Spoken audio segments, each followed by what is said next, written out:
Clerk, please call the roll. Representative All. Here. Representative Banta. Present. Representative Callaway. Representative Kleins. Representative Deeds. Here. Representative Donworth. Here. Representative Pfister. Here. Representative Flannery. Here. Representative Gentry. Here. Representative Hampton. Here. Representative Heverin. Here. Representative Huff. Here. Representative Jackson. Here. Representative Kulkarni. Representative Meredith. Representative Neighbors. Here. Representative Raymer. Here. Representative Smith. Here. Representative Wilson. Here. Chairman Cook. Here. Okay, we have a quorum, and we're duly constituted to do business. I'd like to welcome all the new members to L&O Committee, and we're going to dive right in. So Representative Banta, if you'll make your way to the table, have your guests come forward, make sure your green light is on, introduce yourself for the record, and we'll get started with House Bill 46.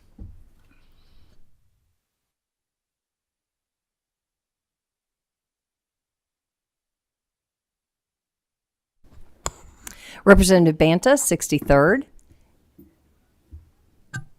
Ellen Williams, Kentucky Lottery. Floor is yours. Thank you. Now pay attention. Anonymous lottery winners at $1 million or above. Motion on the bill. We have a motion and a second. We have a motion was by Representative Heverin. Second was by Representative Meredith. Do we have any questions? I would like to just say one thing. You sure? The lottery likes this one. We're good. Okay. You might not ever have to hear it again. We've heard it a few times, so let's vote. Representative All. Representative Banta. Yes. Representative Callaway. Representative Kleins. Representative Deeds. Yes. Representative Donworth. Yes. Representative Pfister. Yes. Representative Flannery. Yes. Representative Gentry. Yes. Representative Hampton. Yes. Representative Heverin. Representative Huff. Yes. Representative Jackson. Yes, ma'am. Representative Kulkarni. Yes. Representative Meredith. Representative Neighbors. Yes. Representative Raymer. Yes. Representative Smith. Representative Wilson. Yes. Chairman Cook. Yes. Motion passes. Look forward to hearing it on the House floor. Representative Banta, you can stay right where you are, and we'll move to House Bill 54 if you want to have your people come forward and join you.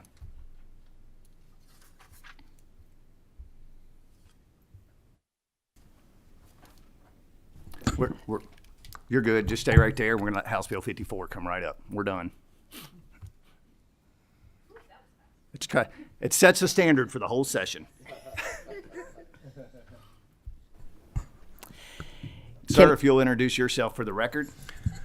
Brian Miller, Executive Vice President of the Building Industry Association of Northern Kentucky and President of the Ensweiler Building Institute.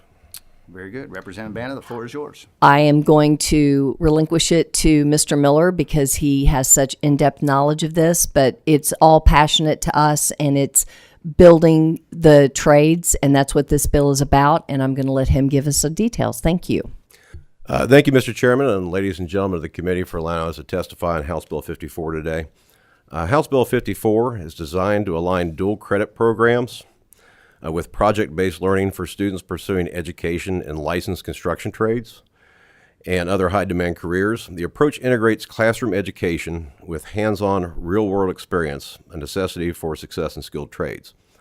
The importance of this bill is that, one, it meets licensing requirements. Unlike many other careers, licensed construction trades require students to complete both an educational component and a substantial on-the-job training component to meet state licensing standards. This bridges education and workforce needs. Project-based learning allows students to apply academic knowledge directly to real-world construction projects, better preparing them for a high-demand industry in construction. It addresses workforce shortages. It streamlines the pathway for education to employment. It also is an initiative that helps to fill critical shortages in Kentucky high-demand construction trades as identified by the KWIB. and it maximizes student success. So students gain practical skills with hands-on industry credentials, and with their dual credit, which is a companion to the education component that we passed through Senate Bill 164 last year.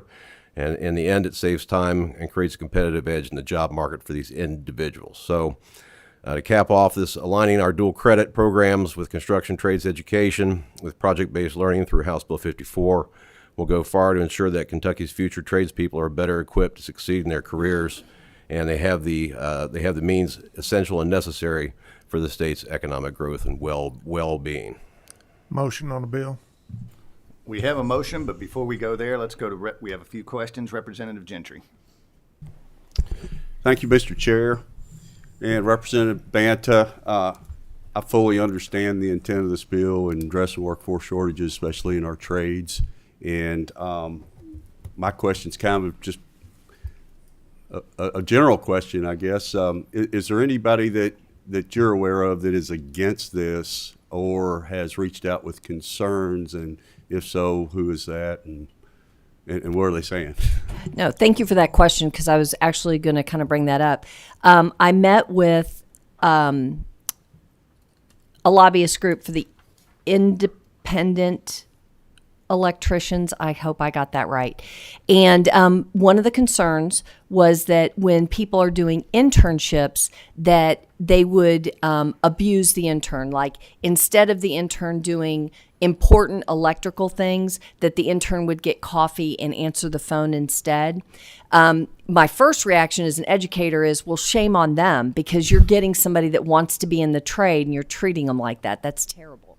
But since I can't yell at that person, but I said that if you reread the bill and you really feel like people are not going to be genuine and professional about this, we can always add something that gives a list of what they can do in that hour for, you know what I mean? Like, please forgive me, I'm not an electrician, pulling wire, or, you know, it doesn't include answering the phone or going and getting your lunch.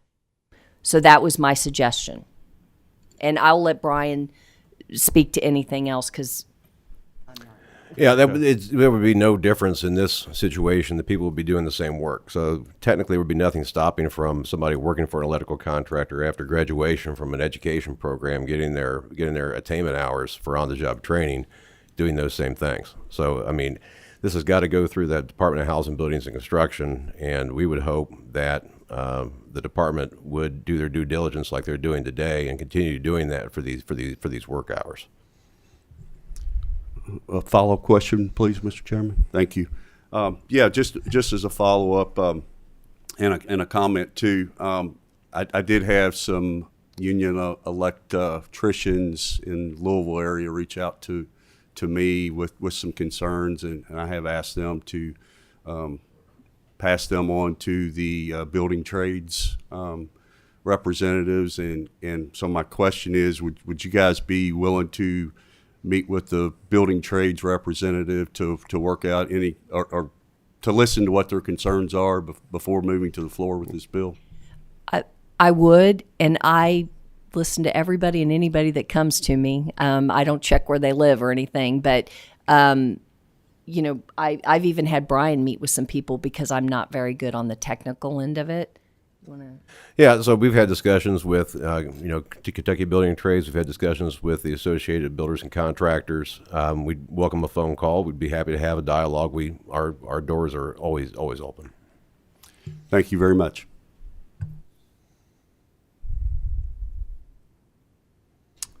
Representative All.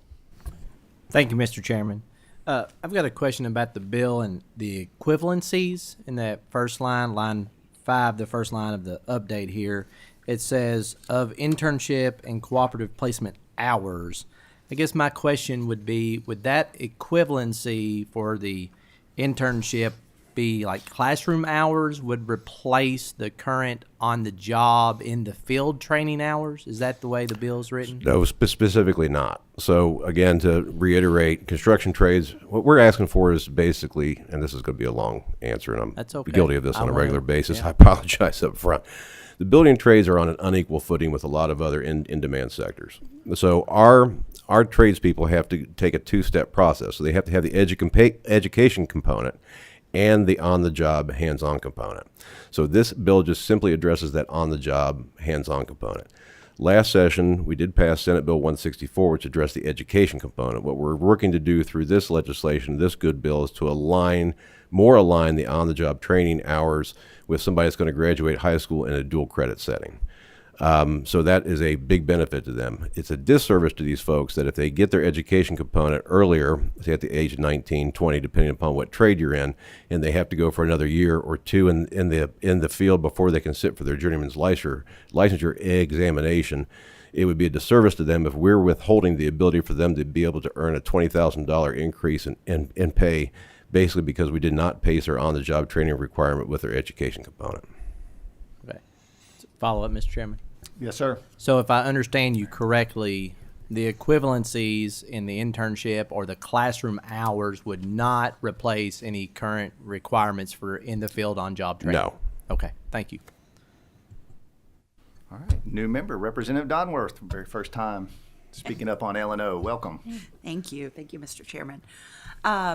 Question on lines 7 to 8 on here. It says including but not limited to electrician, plumbing, heating, ventilation, air conditioning licenses. What types of things would that include? Currently, it just does apply to those trades. This is the same language that was put forth in Senate Bill 164 last year. That same question came up. It's just these are the particular licensed trades in the department. So this may address future additional licensure requirements, but none exist today. Thank you. Representative Meredith. Thank you, Mr. Chairman. And I have a strong appreciation what I think your goal is here, Representative. I think it is a good goal. My question would be, it appears because of the language of the bill that we are leaving a lot to the department to set up in the reg process. Is anybody from the department here to speak about how they would create and run that program? Because to me, it appears that, again, we're ceding a lot of power to them to create that program and oversee it. Is anybody from Housing, Building, and Constructions here to speak to how they would create those regs under this legislation? I don't believe that they are here today. However, I believe that the intent is to use the existing regulations. So this is just creating the hour equivalencies as currently exist for licensure requirements. So if they're in an education program and they're in an electrical trade, if they are in an education program, it's a requirement of 4,000 hours of on-the-job training. If they're doing that work as high school students, either in a paid, unpaid internship or a traditional co-op program, they would be able to earn the same equivalent towards those 4,000 hours. So I don't believe that we are seeking, nor do I believe that, I'm not speaking on their behalf, I don't work for them, but I don't believe that the department would find a need to create new regulations. I think that these would be accessing the equivalency for the existing regs. Okay. I think my concern is just, and I'm going to be for the bill today, but I think my concern is just that we want to make sure that if they're being involved in how this is set up, that they know and they are very well aware of that we want a very rigorous curriculum in this. Make sure that they're actually meeting the standards that you have to meet now. But I appreciate what you're trying to do. Okay, we have a motion on the bill from, I believe, Representative Pfister. Is that right? Yes, sir. Do we have a second? We have a second. Clerk, please call the roll. Representative All, May I explain my vote Yes, sir. briefly? I'm gonna pass today with encouragement that you guys get with IBEW and the other electricians that you haven't met with yet. That I know you've met with some, but the other groups to just kind of work out those concerns, see if there can be some amendments, so I can hopefully be for it on the House floor. Thank you. Pass. Representative Banta, Yes. Representative Callaway, Representative Kleins, Mr. Chair, I'd like to recognize my presence, please. I'd also like to vote yes on House Bill 54. And did we vote on House Bill 46? Yes. I'd like to record a yes vote on House Bill 46 also. Got it. Thank you. Representative Deeds, Yes. Representative Donworth. I'd like to explain my vote. Yes, ma'am. I also would encourage y'all to continue conversations with the unions. but with what I have seen so far, I hope I'm encouraged to hear that y'all will continue those conversations. I am a yes with the qualification. Please continue those conversations. Thank you. Representative Pfister. Yes. Representative Flannery. I'd like to vote yes and explain my vote. Yes, sir. I share some of the concerns that Representative Meredith stated. I do feel that this could potentially put a lot of authority with that agency. My other concern, I'd really like to hear more folks that are in some of these professions that this bill deals with. I know it's not just limited to electricians and plumbers and HVAC personnel, but I would, I think it'd be helpful to hear more from them to see, their thoughts on this. Thank you. Representative Gentry. Explain my vote, please. Yes, sir. As I said earlier, I support the intent of what we're doing here. This is good.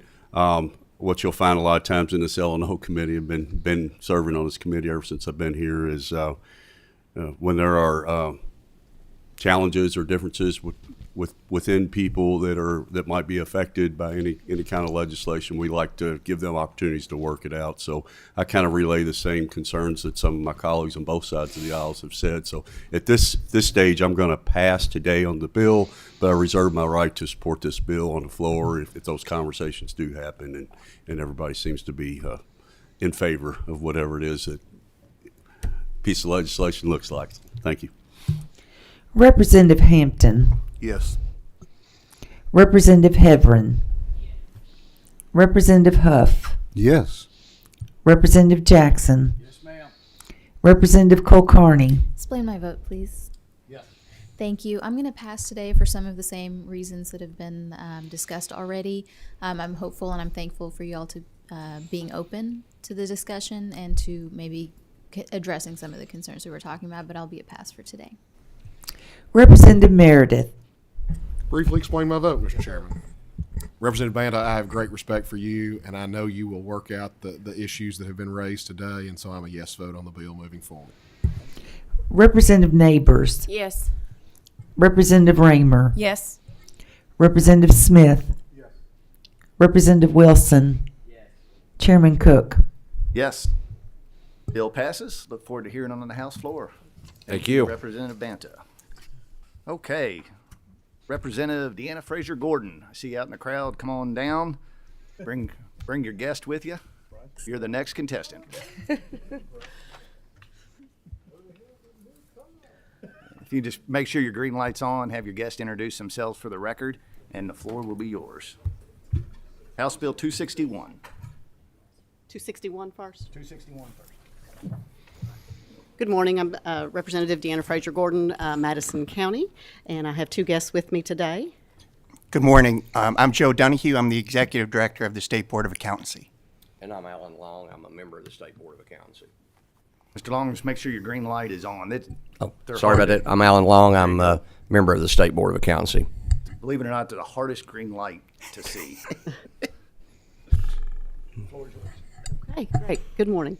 House Bill 261 would simply amend the KRS to allow retired certified public accountants to offer certain uncompensated services to the public, such as nonprofit work. It would also require retired CPAs who wish to offer limited services to complete a continuing professional education waiver based on retirement before practicing. Currently, accountants have to give up their CPA license if they want to do nonprofit work.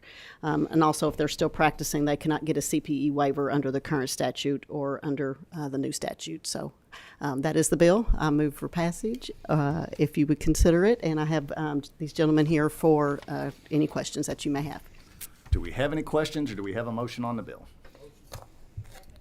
We have a motion and a second, but first we have a question from Representative Donworth. Thank you, Mr. Chairman. I spent a lot of time working in the nonprofit field, specifically in fundraising, and did a lot of board management. When these CPAs are volunteering, retired CPAs are volunteering, how will that be disclosed if they are not keeping up with their CLEs and the current laws on everything? Will they have to disclose that to the boards or the people that they are volunteering to help? There's a great question. There's currently no requirement that they qualify the use of the CPA. In the board website and in our publications, it is indicated next to their registration that they are not current with CPA or CPE requirements because they are retired.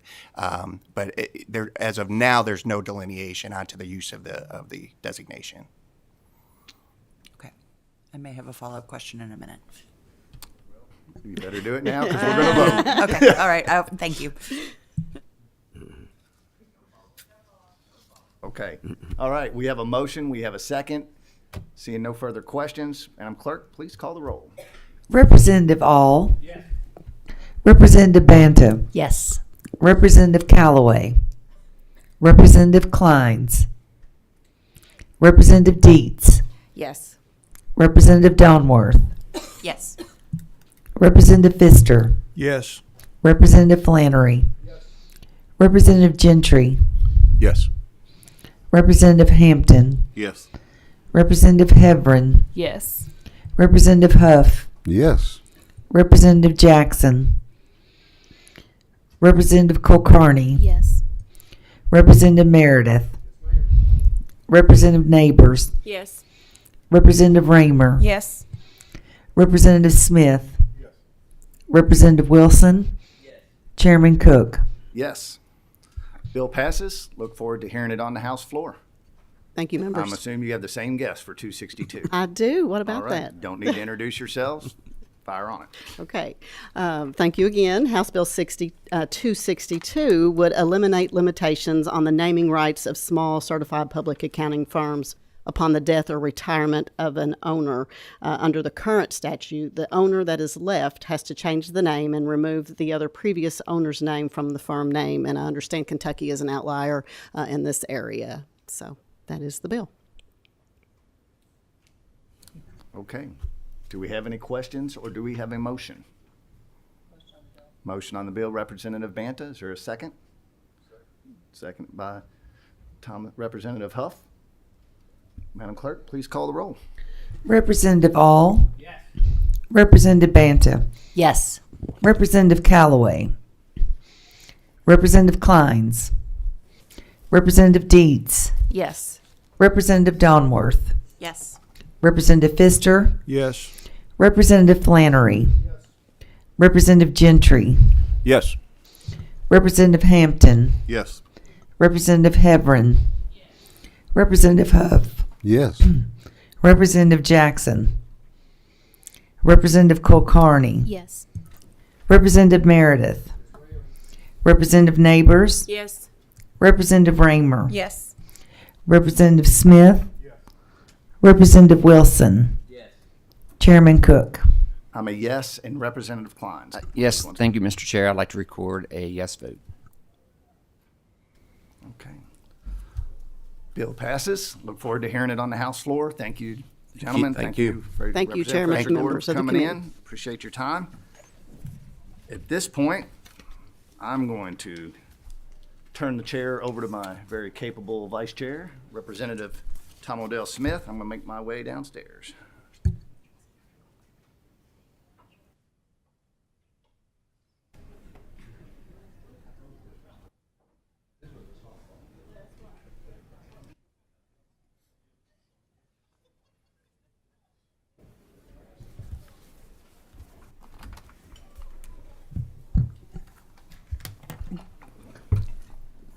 We'd like to ask Chairman Cook if he'll go ahead and introduce himself and his guest, and he can proceed on the bill. Representative Cook, 72nd District. Josh Reichert, I'm an associate professor and program coordinator for the Fire Protection and Safety Engineering Technology program at Eastern Kentucky University.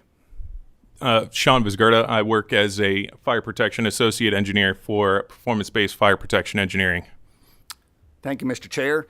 EKU has a very unique and successful fire protection and safety engineering technology. It's a 4-year degree program. In fact, it's the only program of its kind here in the state of Kentucky, and I believe one of only 3 credited in the nation. Problem we have, our EKU graduates have to take their skills and go outside the Commonwealth. So that's what brings us to the table today. And to Representative Gentry's point earlier, we're opening up some communication here to talk about something that's very important to our Commonwealth of Kentucky. So I'm going to turn it over to these gentlemen and let them begin. You don't want me running that. So. I'll go and run it, yeah. So first of all, thank you very much for having us here today. I know we presented back in September to the Joint Committee, so thank you for having us then as well. And thank you to Chairman Cook for sponsoring this bill. Today I'm going to talk to you about Bill 306, House Bill 306, which is focused on the educational requirements for engineers inside of the Commonwealth. So really, to start things off, what I really want to enforce on this is the change to this statute is not automatically making people engineers. That's something, that I wouldn't want to change, but it is, there's a whole process that engineers have to go through in order to become a licensed professional engineer, or just PE is what they'll commonly be called. And what you see here on this PowerPoint is exactly that pathway. So that first step, that first checkpoint may have you is education. You have to go get education from an accredited university, 4 years or more. After you complete that education, and a lot of times in your senior year, students will go on and they will take their first exam in this whole process, which is the Fundamental of Engineering exam. Once you complete that, you then go out into the workforce. You've graduated from your degree, you pass the exam, you are now an engineer in training, and you are now out in the workforce, and you start working under other licensed engineers. And they are overseeing the work you are doing, making sure you're doing things correctly, making sure your moral and ethical values are there. And once you get to your allotted work time, and here in the state of Kentucky, that is 4 years of work, you then sit for the professional engineering exam. So again, for this House bill, we're really just focusing on that education component. So all these other checkpoints to become a licensed engineer is going to be unchanged. So a little bit more background. Like Chairman Cook said, we are one of three what's called ABET. It's a accrediting body of engineering and accrediting board of engineering and technology. We are one of three ABET accredited programs that offer a fire protection degree in the United States, and we're growing because of it. We are our program has grown since 2016, about 15% in enrollment. We collect people. A few from Kentucky, not a whole lot, and I'll get into why we don't get a whole lot of Kentucky people right away. But we get a lot of people from out of state that come to EKU. We get a lot of international students that come to EKU to get this degree because it's so well known in the fire protection community. The last thing is understanding the accreditation. So as part of the educational component to become a licensed engineer, there's the accrediting body of ABET that I mentioned before that have two branches underneath it. There is the Engineering Technology Accreditation Commission. So you would have ETAC ABET accreditation, which is what EKU, our fire program, has. And then the other one is the Engineering Accreditation Commission, EAC. Which there is only currently one fire protection engineering program in the country that offers that has that accreditation, and that is the University of Maryland. So currently, the problem that we have with this is only University of Maryland students can come to Kentucky and be a fire protection engineer. So who supports this? So Society of Fire Protection Engineers, this is our big organization. Anybody that's fire protection engineering gets involved with the Society of Fire Protection Engineers. I do a lot of things with them. It's a way to give back to our community. So among the many things that they do, they also establish curriculum. The curriculum for any fire protection engineering or engineering technology program that wants the ETAC or EAC accreditation. So since they established the education, they then released a statement in 2022, a position paper stating that a fire protection engineering technology graduate should be allowed to pursue professional engineering licensure. So they are establishing that they believe that an ETAC education is good enough to be able to pursue professional engineering licensure, which does go against what our current state statute says. So what is our problem? Our problem is KRS 322040 only recognizes the EAC ABET accredited programs for engineering licensure in Kentucky. So that means that we pull in a lot of students to EKU, and what they end up doing is they end up leaving the state. They go to other states to become licensed, And as a result of that, the work that then needs to be done inside of Kentucky that requires a fire protection engineer, we're using fire protection engineers from outside of the state. So that is Kentucky work and Kentucky dollars that is then leaving Kentucky because we don't have the fire protection engineering community here. And so our students that do leave the state, they're leaving the state because a good majority of other states, I think it's 48 other states currently have a pathway for ETAC accredited programs to pursue engineering licensure. So they go to these other states and take the exams and do the work experience, and they become professional engineers in those states. The organization that puts on the exam does send me data. So I do track the data on how successful are our students on these exams and getting through the process. And currently our students pass the PE exam in fire protection at the same rate as every other student that takes it. It's about a 73% pass rate. So EKU is being quite successful when they go and take the exam. Okay, we have a motion on the bill. Before we take a vote on it, we have a few questions for you if you don't care to answer a few. Representative Gentry. Thank you, Mr. Chair, Mr. Vice Chair, and Mr. Chair, sitting up at the table there. Chairman Cook, I know during the interim this issue was brought forward, and I remember the discussion, and I think it's quite obvious that there's a problem here that I think that me and my colleagues would like to address and solve if that's possible. I also realize that the engineers may have some issues here that need to be discussed. And if I recall right, I think Chairman Cook invited those discussions to happen prior to us sitting here. And maybe this is a comment for anybody that's in the audience on any of these bills, any of these licensings and occupations that we deal with on a weekly basis. If there are multiple people being affected on any new legislation, please come to the table, discuss what your problems are, and hopefully in the interim before we're sitting in this position and forced to make decisions. But I'm off my soapbox on that. But so my question is, I have heard the engineers have issues here, and I've also heard that you might be talking with them. Can you let me know if that is true, if there's a meeting coming up, and if we're going to be discussing this, their concerns on the issue? Absolutely. There is a meeting coming up. I absolutely love what you just said. Couldn't said it any better myself. And there is a meeting coming up immediately after this.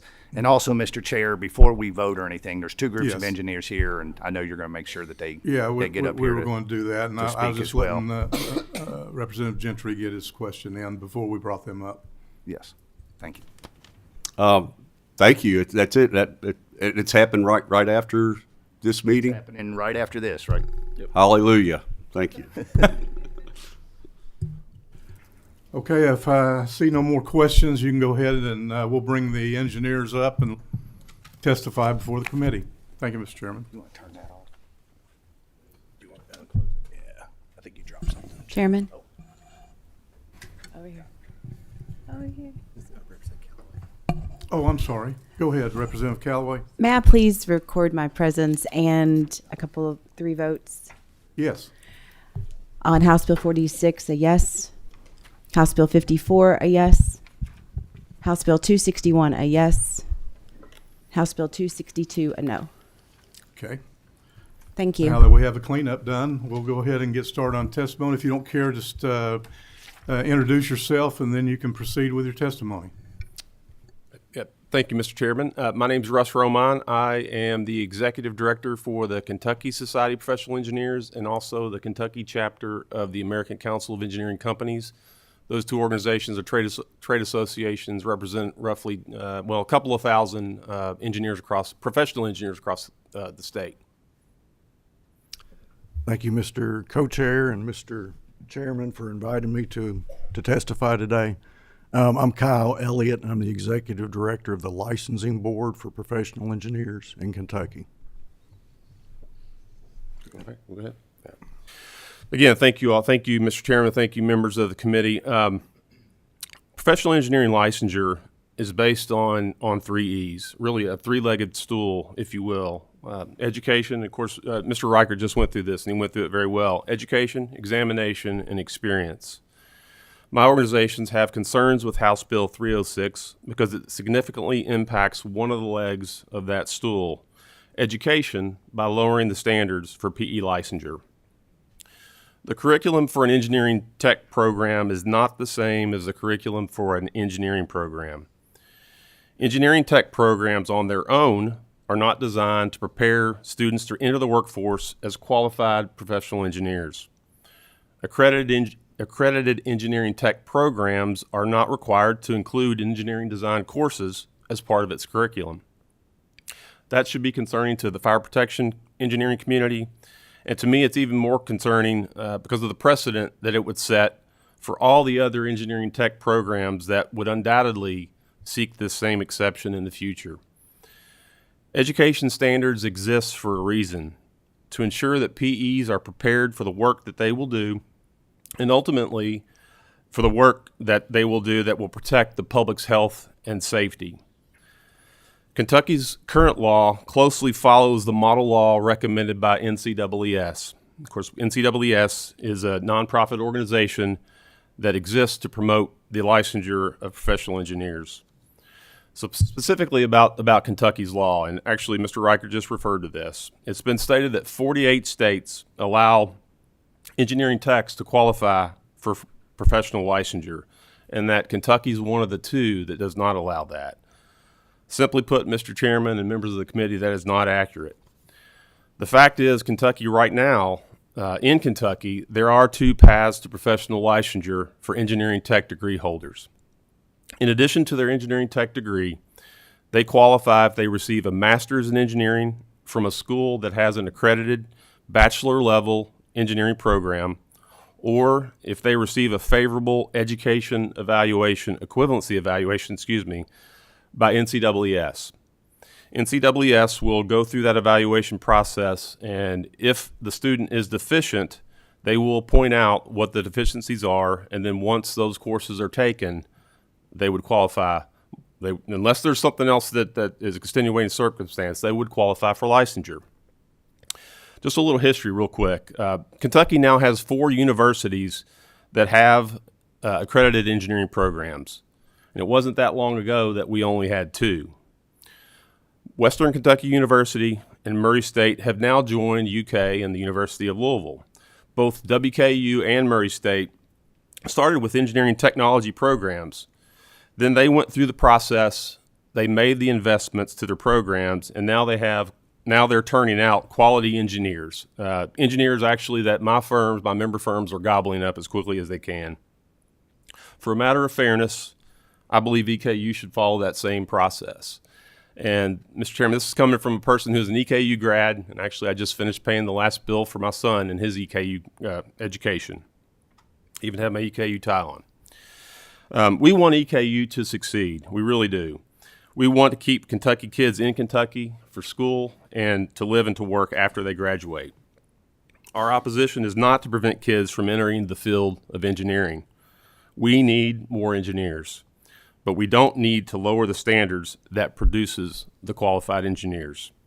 My organizations would like to work with EKU and with the Kentucky Board of Licensure to find a path forward that upholds the integrity of the PE license, and it enables EKU, my alma mater, to attract and retain the best and brightest to their fire protection program. Thank you. All right, thank you again for allowing me to speak today.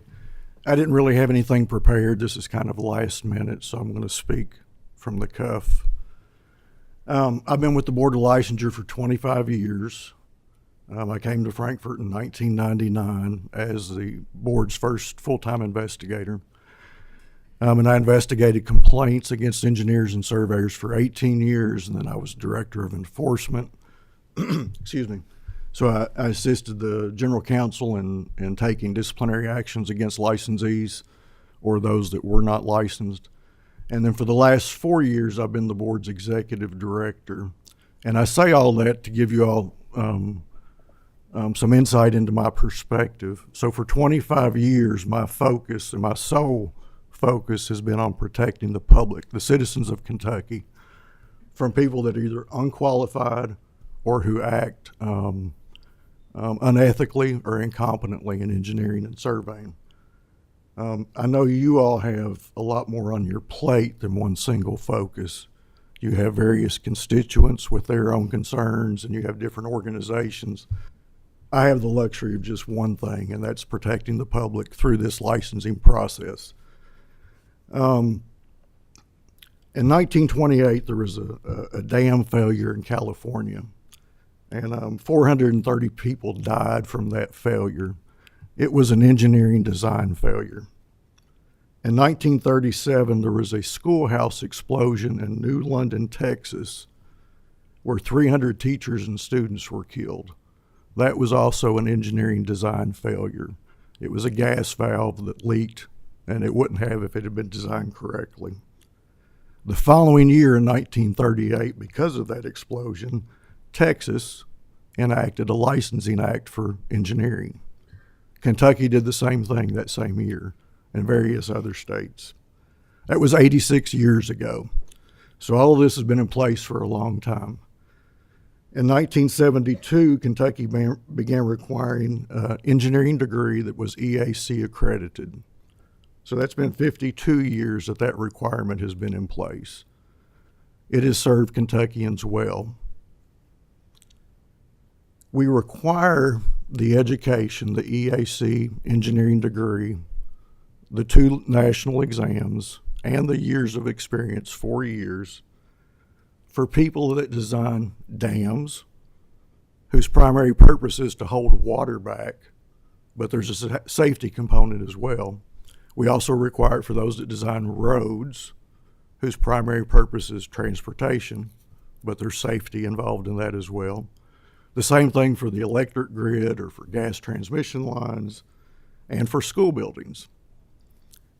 It is illogical to me, and frankly unconscionable, that we, and by we I mean you all, are considering allowing something of which the primary purpose is the safety of life and property to be allowed at a lower level of education requirement. than Mr. Elliott, everything else.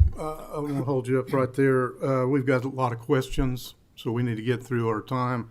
First thing I want to correct you is we take up one thing at a time in this committee, like you do in your life. We take every issue serious. So it's not like we throw this in a bag with 4 or 5 or 6 different issues and take them up. This is an issue we're talking about today, so we take it serious one at a time too. So we've got some questions. Representative Banna. Yes, thank you. I just have a couple questions. I too am very concerned with safety and things like that. But when I look at, and I need first, if you can indulge me, Chairman, I need kind of 2 questions. First, I need you to explain the 48 state thing, because when I looked it up, 48 states are saying, yeah, we do this. So can you dive a little deeper in that? Well, you're saying it's not true. Well, did Kentucky show up as one of those 48 states? If no, that's not accurate. Then that is not accurate, because we have 2. Currently, there are 2 paths to licensure, and I will admit, Representative, that when you go to look for the information, whether it's NCWS or one of my parent organizations, the National Society of Professional Engineers, it's difficult to make heads or tails, because the licensing paths in states, they vary, and they can vary widely, quite honestly.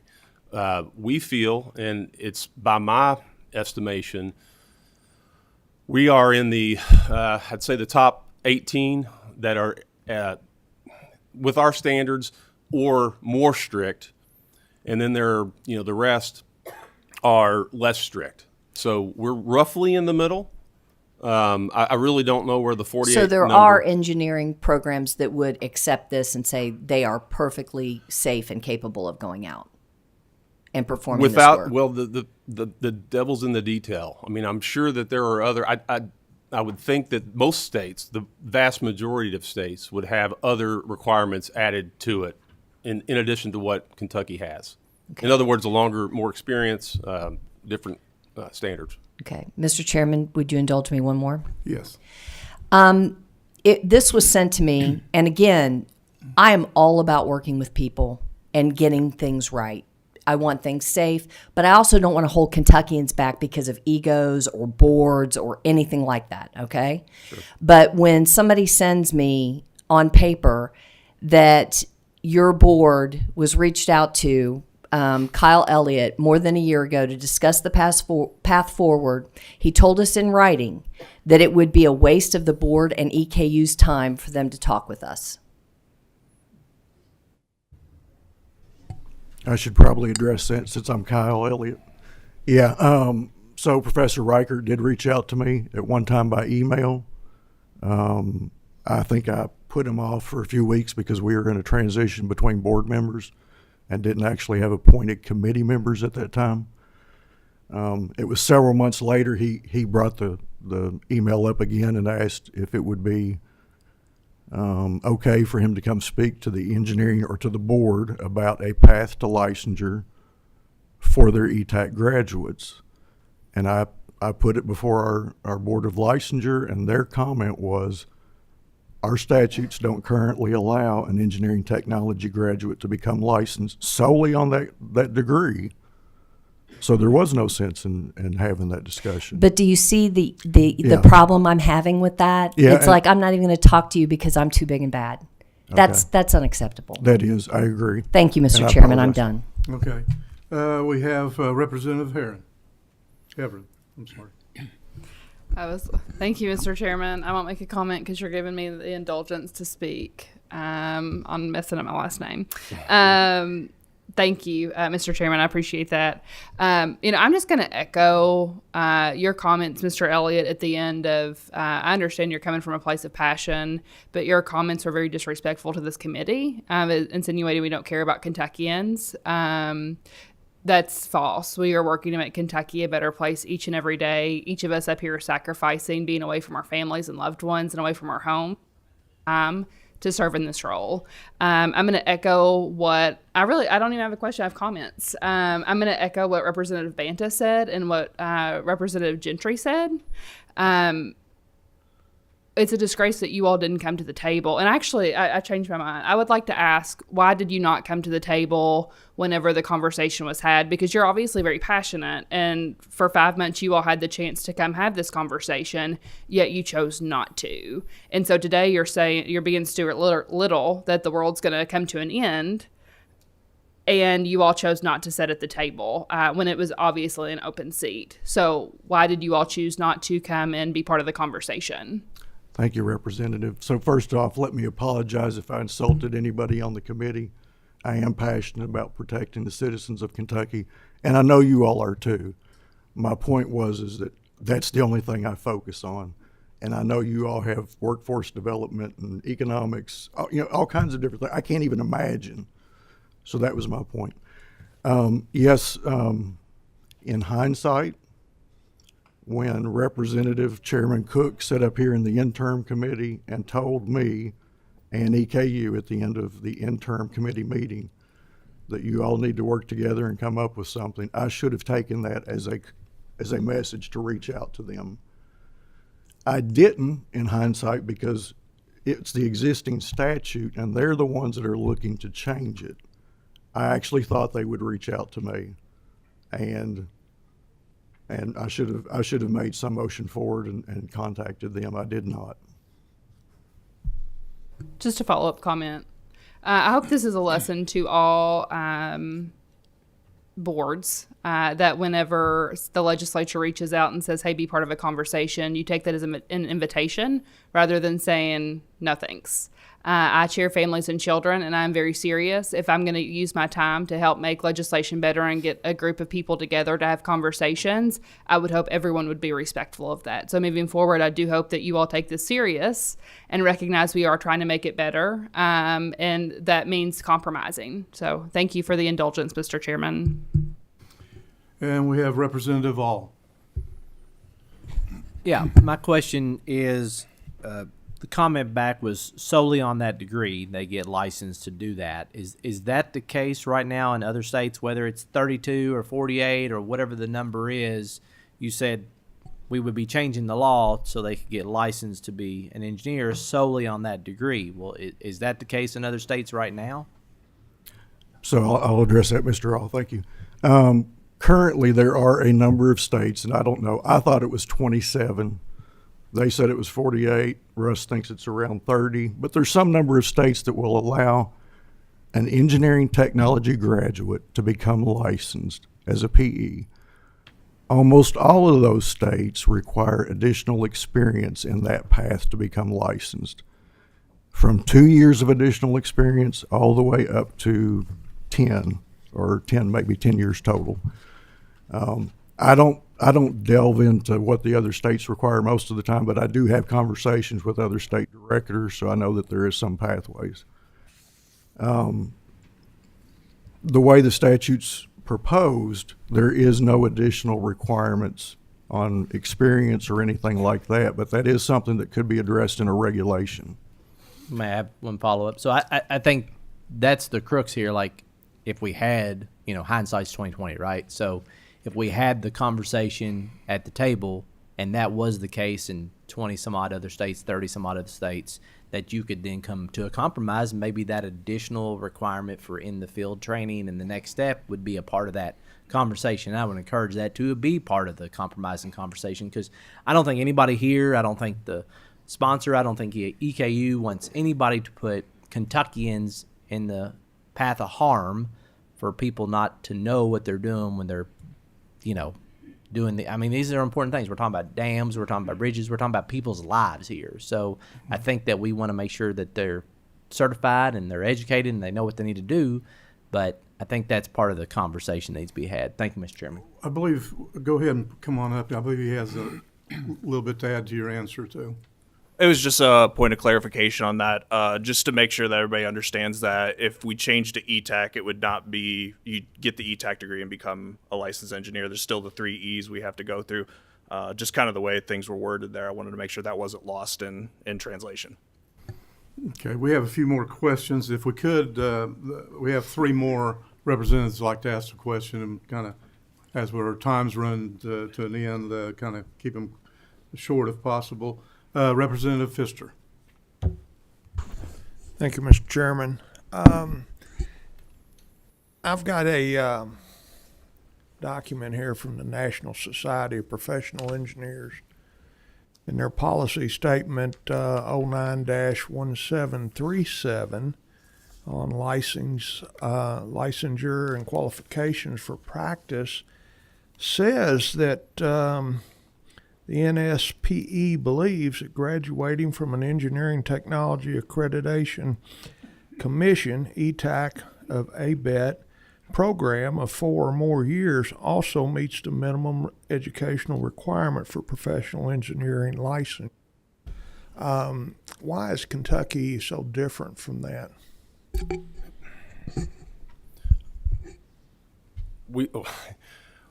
We are the state chapter of NSPE. So just to state that or make that very clear.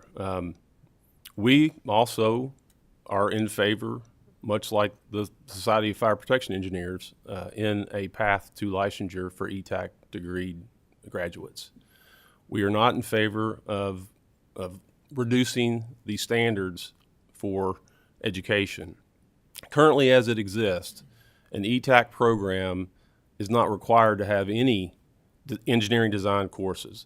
Now, to EKU's credit, and based on conversations that we've had with them, my organizations, my trade organizations, they're not that far off. They do go above that threshold and provide engineering design courses.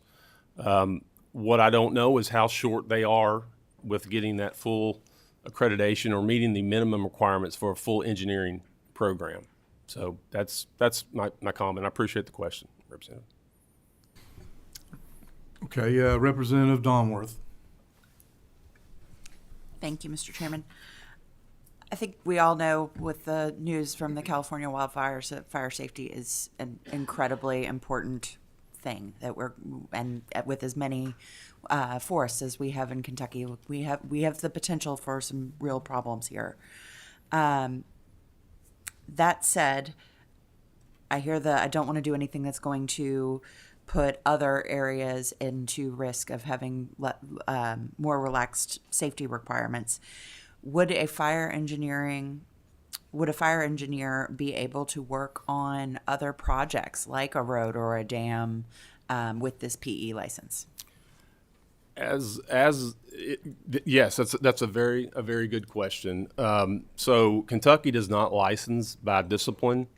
Once you get the requisite requirements, you meet the requisite requirements for the 3Es that we've already talked about. You take ultimately a PE exam in your area of practice, and then you become a licensed engineer after you have the number of years of experience. A licensed engineer could practice outside of their area of expertise. There is a code of conduct that is part of the administrative regulations, but you are correct. There is nothing to prevent them, aside from the code of conduct, from practicing outside of their area of interest. Yeah. Okay, quickly. Does that code of conduct have any teeth to it? Is that something that can be enforced? Yes, it does. It does. So just to kind of explain what Russ was saying in a little bit more detail, there are multiple engineering disciplines, electrical, chemical, civil, and fire protection being one of them. That would be a concern, but we do have the concern being that they could practice outside of their area of expertise or competence, but we do have a requirement in our code of conduct that they only practice in their area of competence, which is determined by their education, experience, and examinations. Okay, Representative Kulkarni. Thank you, Mr. Chair. A comment and a quick question. I will echo all of my colleagues' comments about not coming to the table. You know, in addition to focusing on specific issues one at a time and not being distracted, as I think Mr. Elliott, you mentioned, by other concerns in workforce or judiciary. That's not what we're doing here. We're talking about this one issue. And it's disheartening to hear that the only reason this wasn't resolved is that you all just didn't choose to come to the table. You've heard that a lot today. We try to also be good stewards of taxpayer money. And so if this could have been resolved months ago and we did not need to be sitting here rehashing the same issues and concerns, that's a problem that we shouldn't be discussing over and over again. I'm encouraged that you all are going to be meeting to try and resolve this. And my question is essentially, you know, a couple of times in your testimony you've brought up that this isn't allowed in statute. When was the last time that statute was revisited or updated? 2005. I believe it's 2005, but that pertained, I think, more to surveyors, as I recall. So potentially over 20 years ago. Okay, so I just wanted to put that on the record, that you're saying it's not allowed in statute, but the statute itself hasn't been reviewed in decades. So thank you for that. Thank you, Mr. Chair. Okay, you can go ahead and change seats out, and Chairman Cook come back forward, and we're going to take a vote on the bill. We have a motion and we have a second on the bill. If the clerk could go ahead and call the roll. Representative All. Briefly explain, please. I'm gonna pass and just encourage the conversation to continue. We all have heard a lot about the conversation. It's getting ready to happen. So look forward to seeing what the compromise is, and I'll pass for today. Thank you, Mr. Chairman. Representative Banta. Briefly explain, I am a yes, and I am a yes because when boards don't come and refuse to meet with people, I don't know what else they can do except bring legislation. So yes. Representative Callaway. Yes. Representative Kleins. Mr. Vice Chair, if I may, I have 2 votes. Go ahead. I'd like to vote yes on House Bill 306, the current bill, and then I'd like to vote yes on House Bill 261. Okay, Thank got you. it recorded. Representative Dietz. Yes. Representative Donworth. I'd like to explain my vote, please.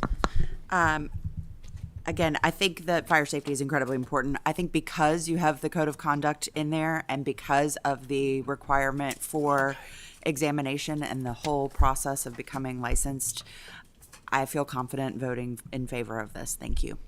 Yes. Representative Pfister, Yes. Representative Flannery, Representative Gentry, Explain my vote, please.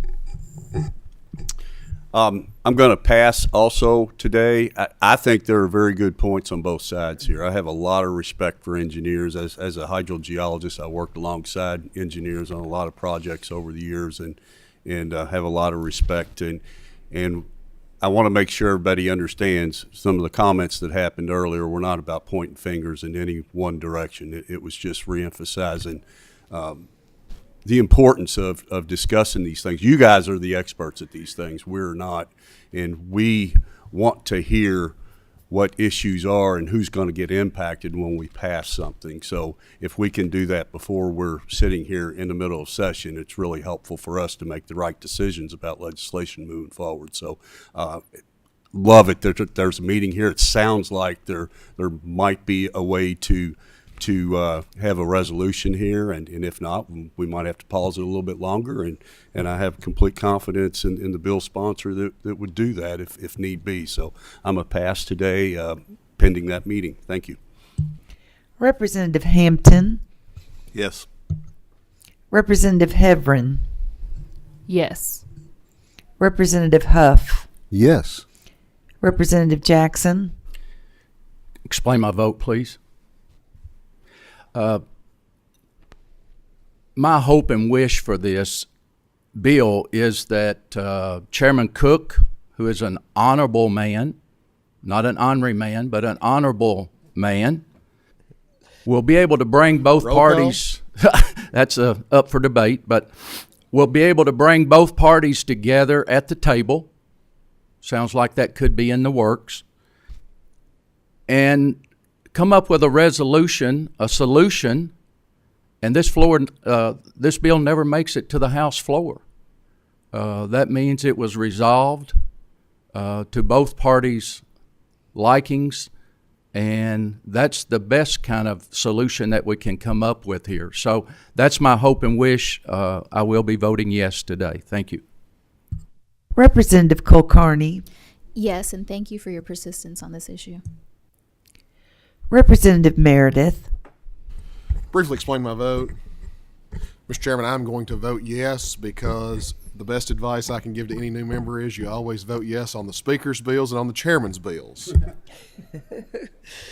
Representative Neighbors, Yes. Representative Raymer, Yes. Representative Smith, Yes. Representative Wilson, Chairman Cook. Yes. Okay, the bill passes favorably, and we look forward to hearing it on the floor, and we thank the guests for coming in and testifying, and I believe if nobody else has any business on the floor today, we'll need a motion for adjournment. Got a motion? Got a second? All in favor? That's it.